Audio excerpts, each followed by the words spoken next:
Get you out here. Okay, so the long version.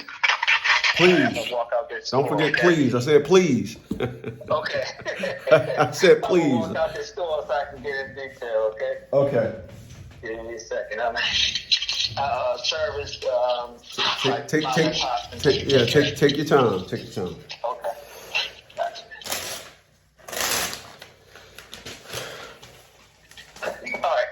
Okay. So, this was like I texted you like a while back, and then what happened was like the first time I texted you, then me and my wife we was trying to work some things out from that point on. So I guess, but me seeing in the background, I kind of seen that she was still going in the same direction.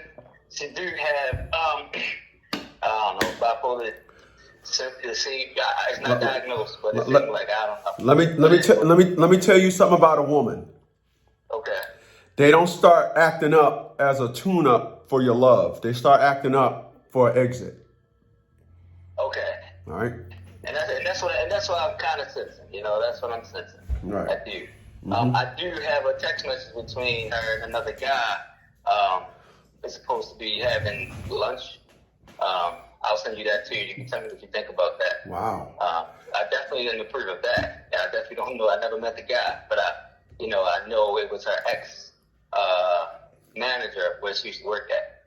And she is a lawyer, and she really handles workers' comp and accident cases. That's really what she do for as a lawyer in Baltimore, Maryland.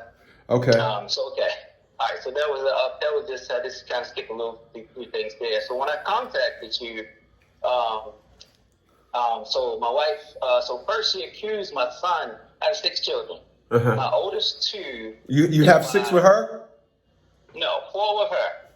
2 with another woman. I never was married to her. Okay. And they're my oldest 2. And that's by a black woman. These 4 is by a white woman. Okay. So, my son, he's 18 now. The incident was last year when he was 17. My wife, it's crazy. I went out to dinner. She was sad. She wanted to go out with her family. I told her to go. She didn't decide to go. So then she said, "Hey, honey, can you take me out for dinner? I'm feeling pretty bad. Let's leave all the children in the house and let them watch the board while, we go out to, grab something to eat and come right back." That's usually not how I do it. I usually try to keep the boys and the girls separate. So my son, I just got him a truck. This time I didn't put my daughter in there with 4 babies. So I said, look, and she said, we'll be right back. I said, sure, we're not going to do any dinner dining, nothing like that. I trusted her. So we was out longer than expected, maybe 2 or 3 hours. We actually drove around to find a restaurant. Took out to dinner, so she didn't make it out to New York to see her family. She didn't want to go anymore. She felt like she was late. So that's what she wanted me to do, to basically move her back up. So we ended up going out, then during out there, she created like a small argument. It was really silly about a restaurant that I took her to before. And she was upset, and she got upset because of my answer of, the play. It was a play we went to. And while I viewed the play and her viewed the play, she just got really angry with me. They have places to go see plays in Baltimore? Oh yeah, man! Like 3 main places. Really nice. Okay, I didn't know that. Yeah, it was really nice. Okay. And that was like a new thing I started with her. I started taking her to plays, and so she's get through a fit like out of nowhere, and so but I'm keep going. So Texas, she had to drop me off at my car. I had to pick it up in the shop. So that was the plan afterwards: to pick my car up and drive back home. So she threw a fit, so once she dropped me off, I got the car. I made it back home first. So I came back home, all 6 of my children are there, I made sure everybody was okay, everybody was happy, and everybody was okay. So as the day went on, and I came back downstairs, and then the night, because it was around 8 o'clock now. And how long was you and her married? I'm sorry. 9 years, sorry. Okay, 9 years. Okay, go ahead. 9 years. Next year in May would be 10. And how old are you? And I am. I'll be turning 40 2 days from now. Yeah. So she's doing a midlife cash out. That's what your wife is doing. Yeah, that's what it sounded like. Yeah, man. she's doing a midlife cash out. What these women do is before they get that next phase of it's being over, they cash out and think that life is greener. They before they go into that there, let me get myself back out on the market. It's got to be something. I need a thrill. I need a thrill. I call it the midlife cash out. Go ahead. Yeah, right, okay. Before I get old, midlife cash out. Right, it just seems like I'm telling you, like we're hitting all in the right places, man. I lie to you not, man. Like our house is paid off, and all of a sudden she hates the house now. You know, the house is worth over $300,000. I don't know, man. So here we go. So next thing you know, I come downstairs. You know, when she came in, all the kids greeted her. Everybody was fine. So I went upstairs, came back down, and then my wife had like a mean face again. And I said, "You still upset?" And she's like, "No, it's something else." You know. I'm like, "Well, tell me what's going on." She was like, "No, I don't want to talk about it right now." I said, "Okay." So now I'm thinking, okay, something happened while we wasn't home. So I run through the children, ask them, everything is okay. Is everything okay? Everybody say yes, everything is fine. So the next morning, she bring my 6-year-old daughter to me and say, "Hey, now tell Daddy what you told me." Now she's crying. This is the actual truth. She's telling them, so this is the truth. This is exactly how it was. And she's crying. And then my daughter is saying, she's like, "I already told you over and over again. Why I got to keep telling you again? And why I got to tell you, I'm only going to say the same thing." So she's like, "Just tell Dad one more time." So then my daughter said, "Jeremiah, that's my son, the oldest son, that was 17 at the time, was 18. He's in college now." So so she said, "Jeremiah touched me inappropriately." You know, so I'm like, first thing caught me was inappropriately. Like, that's a word she never uses. You know, so I do. And my first instinct is, okay, you're training her, you know, to say something. You know, and if this was something that happened last night, why didn't you tell me this last night? And after I even ran through and I talked to all the kids before bed, I always put them all to bed. And then we say, I said, I talked to everybody. Everybody said everything was okay. You know, so you want to tell me? She said, no. Okay, so now I call everybody downstairs. I call my son downstairs, but everybody follows me. So, you know, so I said, Mira, tell Jeremiah what you just said. You know, and then she was like, "I don't want to talk about it anymore." So I said, "Jeremiah, you know that your sister, did anything, I'm going to ask you again, did anything happen yesterday that you want to tell me?" He said, "No." So I said, "Your sister said that, she said you touched her inappropriately." You know, but before that, Jeremiah was saying, like, "Mira, what did I do? Tell me what I did." You know, and then she wasn't talking. So I told him, I said, "Well, she said you touched her inappropriately. Do you think of anything like that?" And he's like, "No." And he was like, "Well, this is what Mira saying. Can you think of anything? Was y'all playing and anything you think that, you know, you touched her, you know, anywhere in a private or anything like that?" He's like, "No." He was like, "Mira, tell me what I did." You know, so she's like, she's sitting down and she's like not talking. You know, so my son, they all play rough. Kids play rough. They play rough. You know, bounce them up and down, things like that. And, you know, my thoughts process is something happened. And I always told them, stop playing like that. You can't play with girls like that. You know, so jumping them up and down. But that's what I did with them as they were kids. And I get it, you know, but whatever. So next thing you know, sorry. So before that, but the night before, after she was looking angry, she was on the phone. So she said that she was talking to her dad. I said, okay. You know, so now my wife said, "I'm going to take all the kids. I'm going to get somebody to talk to them."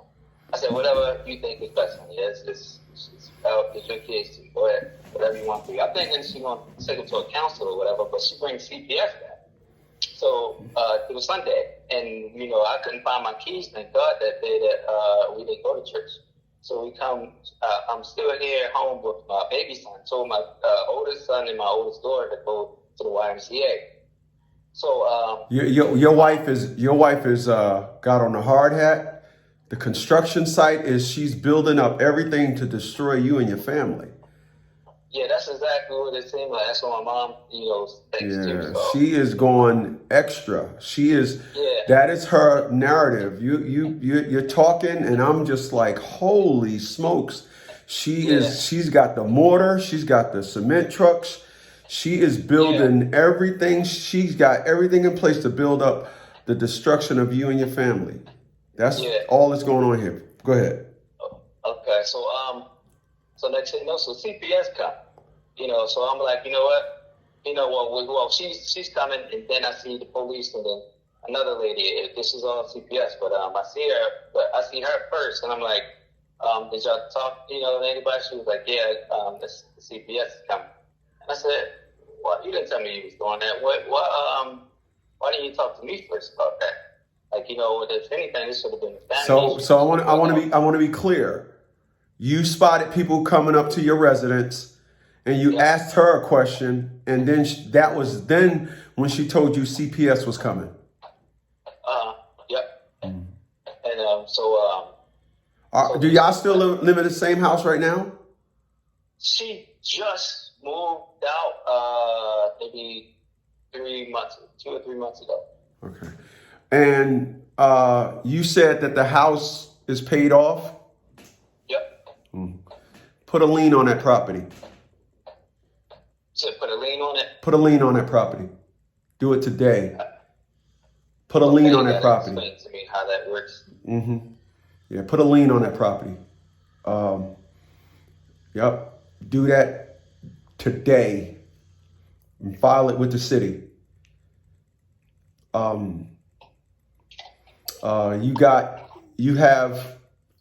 Is your mom still living? Yep. And your mom gave you the thumbs up what this woman was doing, yes?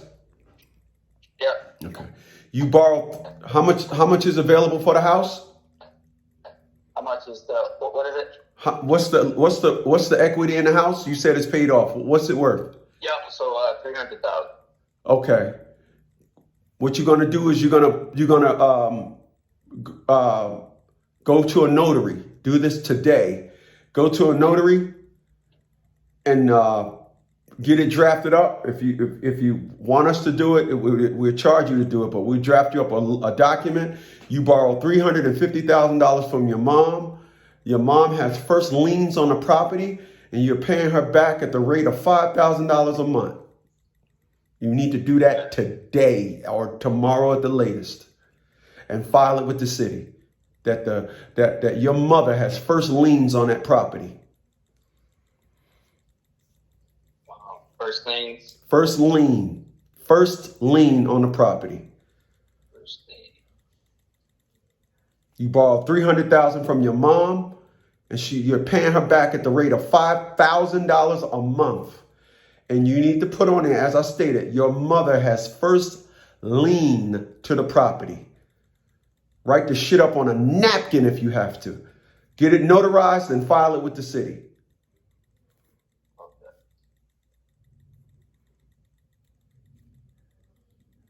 And when she come after you for a divorce and all that, you tell her the buyout is $150,000. You got to give me $150,000 to pay back to my mama. And I'll put the other 50 with it and buy my mama out.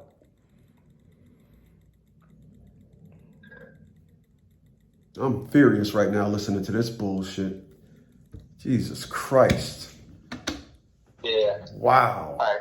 I wrote that down. So next thing you know, so we go through the whole process, and they investigate, do the investigation and everything.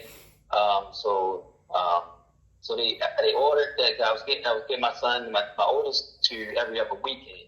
So they put in that, during this investigation, that he's not allowed to enter into the home. She couldn't just say I wanted to break up, right? She just had to go this way with it, right? Yep. She couldn't just say, hey, listen, I found some other dick. She just had to just scar your life up, right? Right. Go ahead, man. I'm sorry. Yeah. Unbelievable. Yeah, man. So next thing you know, so they was like, you can't come over, till the investigation is over. So during this investigation, we're supposed to be, working things out. So we're going to counseling, and during this time we're going to the investigator, and they're checking out all of the girls. They talked to all of the girls, and then what the investigator came up with at the end was that, hey, look, the end results was, hey, we don't have any evidence that this happened or this didn't happen. They even checked to make sure my girls, they was all still virgins, nothing happened. And they said, we don't have any evidence to say that this did happen. only thing that we're getting from, talking to her is, that, Jeremiah touched her bum, touched her butt, was actually her butt, not her private, not her coochie, not her, anything like that for her butt, and that she felt something there, and don't know what it was. She don't know, she said it was something hard. They said it could have been his knee, it could have been his elbow, it could have been anything. You said that they play around, so it's nothing. Yeah, that don't mean nothing. All that's saying is they're just putting that in there to confirm some speculation. That's why they're saying that. When they can't find nothing, they want to turn it into something. So they gotta put something in there for some continuation. Go ahead. You got to know how these things work. Okay, so they ended the case. They closed the case, and then that's what they put in. I'll send you that too. And it just said, can't deny or confirm that something happened. So like me and my wife were sitting there the entire time as they telling us this thing, everything like so therefore, that's it. So my wife, she starts crying, and then she looked at me and said, "You heard what they said? They said that Jeremiah, touched her and the other girls." I'm like, "They didn't say that." They said that I didn't hear exactly what they said. They said that they cannot deny or confirm anything is happening. Mm-hmm. All they said is that she was touched by her butt, not her private, not her coochie, anything like that. That didn't happen. But she still, so she just crying. She don't say anything back because I know she had to hear what I heard. And it's on paper, and that's what I needed to, see that's one. So the only thing on paper is saying I cannot deny or confirm that anything is happening. Closing this case. Mm-hmm. So from that point on, so the case is over. And then so now she's ran around the house, periodically. Some days, so some good days, and then some days she just, she's bringing up, your son, touched our daughter, and you didn't do anything to him or anything about it. I'm really disappointed. Basically, that's like her notes. That's what she said to me when she had these little rants. So there's one specific day, Sunday again. It's one day. So she asked me. She was like, so in the morning, Sundays, usually, I make breakfast for all the kids. So it's only 4 of them. My other 2 not there. So I made. So let me stop you for a second. Yeah. Let me stop you for a second. Okay. You are the father, right? Yep. Mm-hmm. When a woman says to you, a person touched our daughter and you didn't do nothing, you tell them the insufficiency in this whole thing is she didn't come to me. I'm the protector of the family. I'm skeptical as to why she came to you. Right.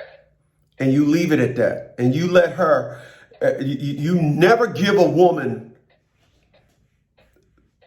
the playground to come up and continue a lie. You help them understand, I don't believe your lie. And I don't believe your lie because something don't happen and you run to you. It's mama's boy, daddy's girl. She knows me as the protector. Why did she come to you? And then you should have told her. She used the word that only adults use. With that word that you said, inappropriately. You tell her that. You don't sit down there and allow belief or a lie to get traction. Yeah. Your son touched our daughter and you didn't do nothing. Well, why should I have done everything? She told you and you did everything. Right. I didn't. What? I couldn't have did nothing because you did everything. Right. So individuals miss the opportunity to help a woman understand, I'm not the protector after you're exhausted. I'm the protector from the moment go. Right. I handle everything. I'm just curious as to why you decided to handle it and didn't tell me about some of the steps when you did. So you don't allow somebody to put you in a negative light and then think that you should positively accept it. No, you don't do that. You don't do that. Fuck up out of here with that. Don't do that. Just know that next time. Okay. I like that. Yeah, so afterwards, so this day, this specific Sunday, this is a rant. So I tell her, And she came downstairs. She slept upstairs that day. She didn't sleep in our marital bedroom. So as she came downstairs, and came into our room. I used to get up early. I let her know, hey, we're going to go across the street. There's a market really like 2 blocks up, like 2 blocks across from my home. And I say, hey, I'm going to go across the street and get some breakfast and get some coffee for you and everything. She said, can you take all the kids? I'm like, it's only going to be 10 minutes. I'll be right back. Just going to get your coffee and get breakfast for everybody. I'll be right back. And she's like, look, can you not go? Sorry, folks. So before that, I was making breakfast in the house.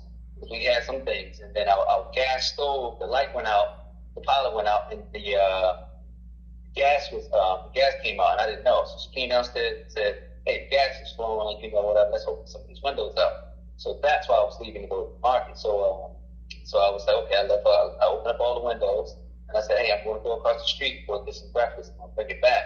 And she said, don't go, but I'm like, I'm just going to be 10 minutes, it's right there, I just want to get breakfast for everybody.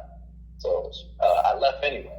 I went and got the breakfast, came back. So now she's up downstairs and she's upset and saying, hey, when you left, all the kids were fighting, because nobody wasn't watching them, this and that. Me, I'm ignoring her. And hey, I got the breakfast and everything. I'm going to make it in a minute. I'm going to start getting babies ready for church, So as she's sitting on the couch, so then she was like, okay, I'm leaving. I'm leaving. I said, okay, well, leave then. So as I'm walking up the stairs, she took a can of V8 and threw it at me. And at the same time, she charged me. So I pushed her off of me. The can of V8 busted open. It's all over my hair, all over the wall. And and at the same time, I just feel her on me. I really can't see. I believe some of this stuff is in my eyes. It happened so fast. So I pushed her off me.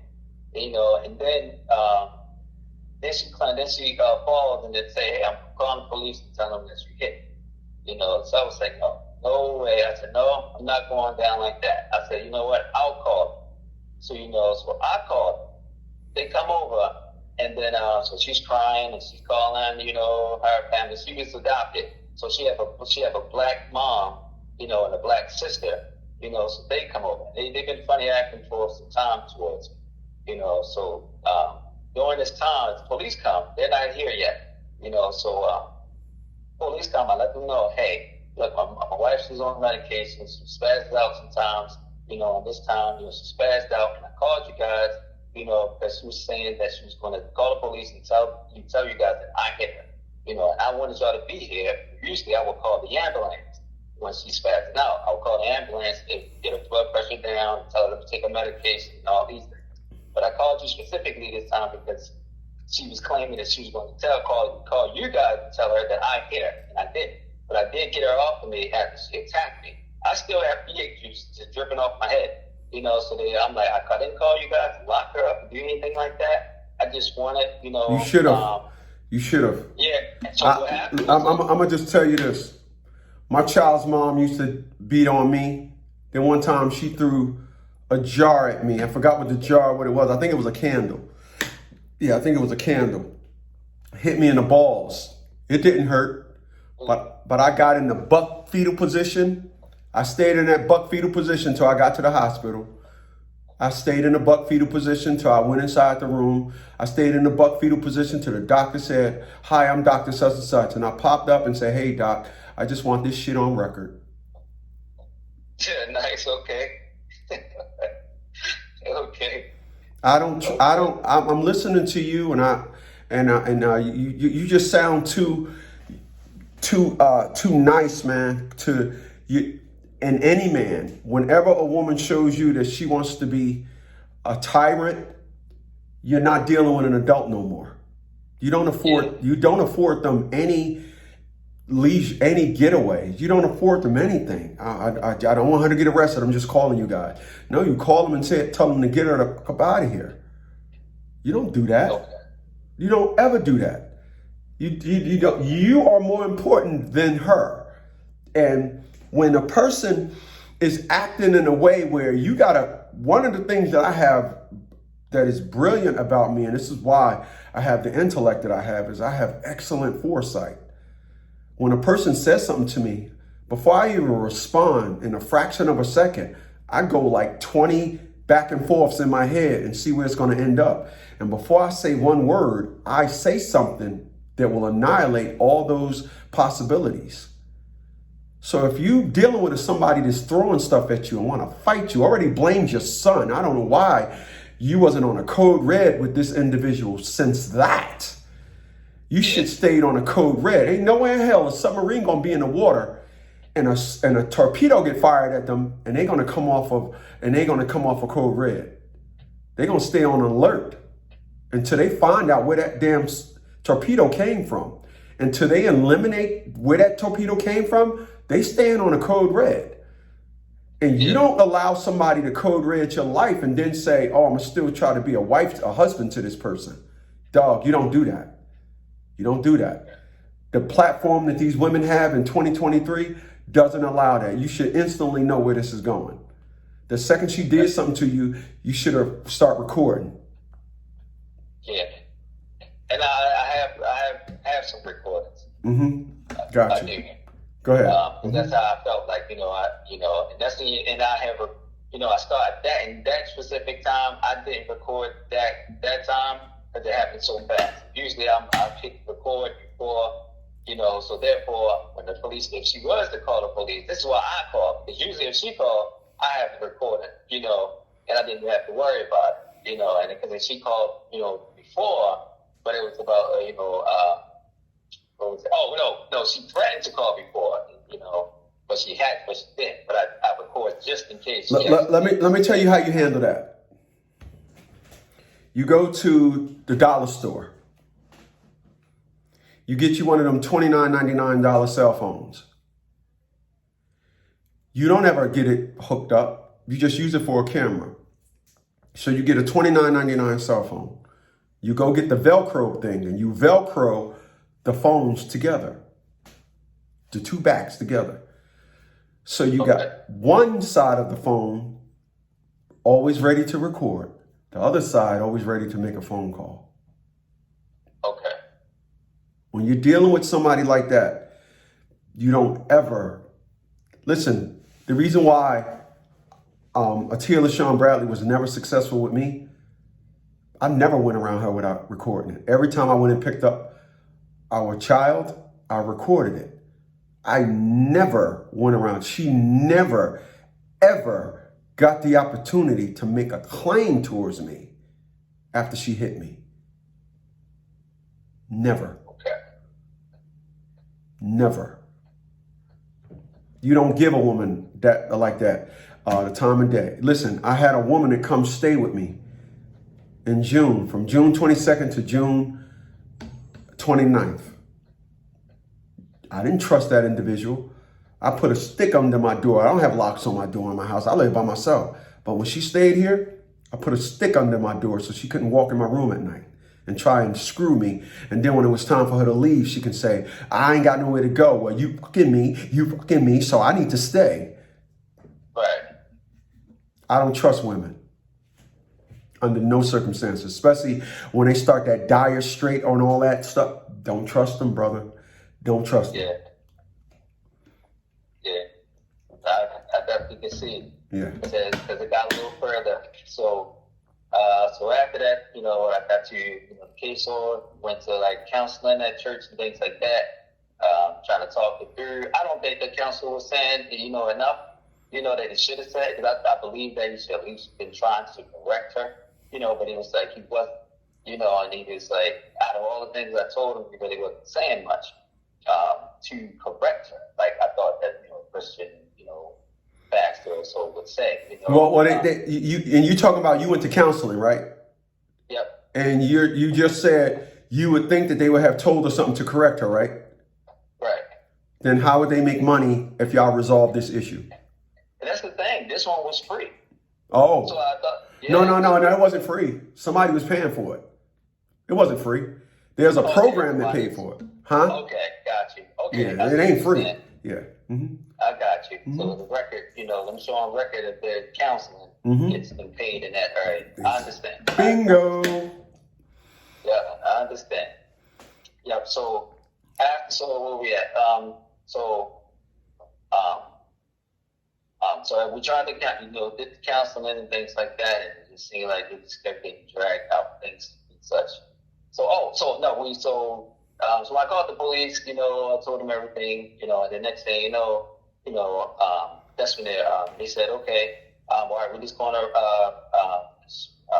write this up and then let y'all go on your merry way, and so y'all get back to your kids and enjoy your Sunday, So I said, okay, great. So I go in the house. My baby son is sick. He's 2 at the time. He's 3 now. So I go in the house. Your son is only 2 years old? Yeah, my baby son. Yep. Wow. Yeah. God dang. So he's 3 now. So next thing you know, so I go in the house and come back out. I made them their breakfast, came back out. My wife's sitting on the steps, doing her crying. And then, I'm talking to her and I'm letting her know, like, look, you can't put your hands on me. Things like, but before that, I see her foster sister, on the steps with her. I didn't know that was her, so I went down, looked at her, and I said, oh, hey, hi, she said hi. So as we sit down waiting for the police, I'm talking to my wife saying, hey, you can't put your hands on me, you can't do those things. Like, I'm sorry, I called them, but you can't do that. I can't allow you to do that. This is what stops you. That. So foster sister screams at me and says, "Bro, why don't you just stop? Can you just stop? Can you just stop talking?" She's screaming at me.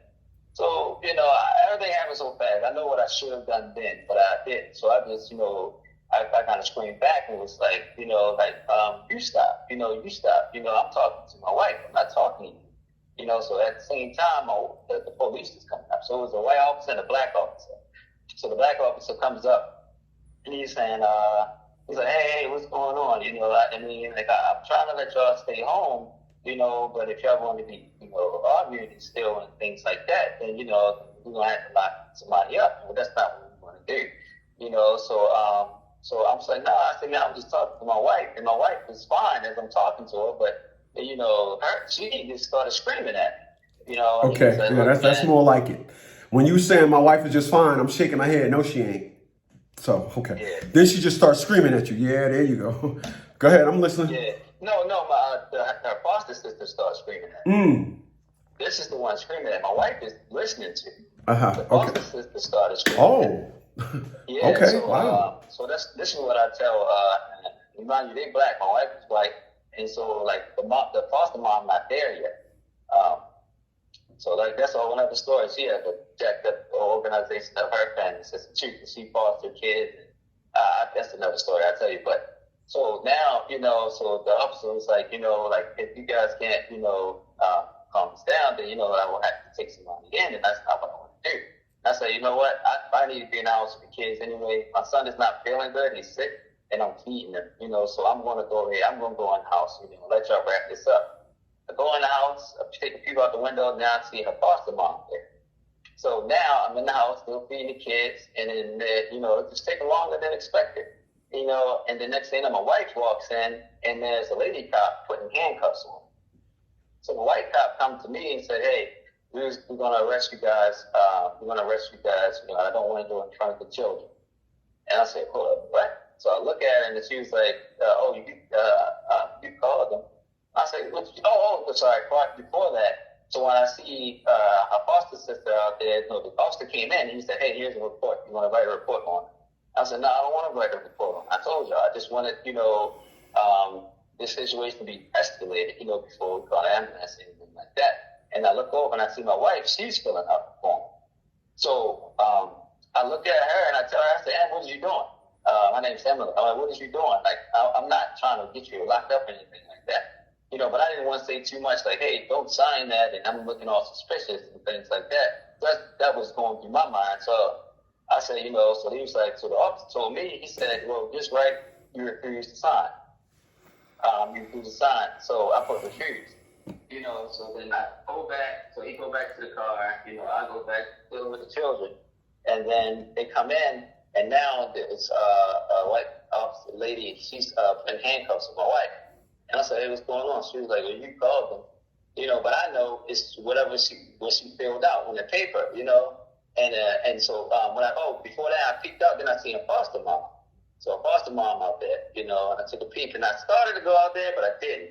And then when they came in and put handcuffs on her, the white cop came to me and said, "Hey, we got to arrest you. We don't want to do it in front of the kids, anything like that." And I didn't say, and I said, I just need to make one phone call because it was an incident before. I think it was just something small, and they called her foster mom called my mom because the kids don't like their foster mom, or family, and they cried and screamed. So they called my mom.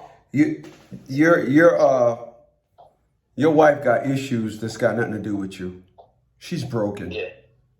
I don't know what it is you've seen in her, but you unfortunately you built a family on a real corrupt foundation that will never ever be strong enough to support love. It doesn't sound like when you unfortunately when you deal with foster children, there's a lot of resentment that somebody didn't want them. Yeah. And I'm just listening to you, and I'm just trying to figure out how was you in a relationship with this woman this long? I'm trying to figure that. You say y'all was married 9 years. Yep. I'm trying to figure out how. Yeah, it's been some, it's been a road. It's definitely been some really good times, man. So yes, it's sad, that this is where we at. So I foster my, so next thing you know, so I said, I gotta make one call, so I called my mother because my mother always trying to help, and I said, not this time. Like, our family is very helpful. Like, my personal family, very helpful. Southern love, that's them, but, we still bite, so I called my mom. I said, I need to call somebody, before you take me in. So I called mom. I said, look, listen, mom, they're locking us up. They're locking me and Emily up. I just want you, they're going to, Carolyn, that's her foster mom, is going to take our children.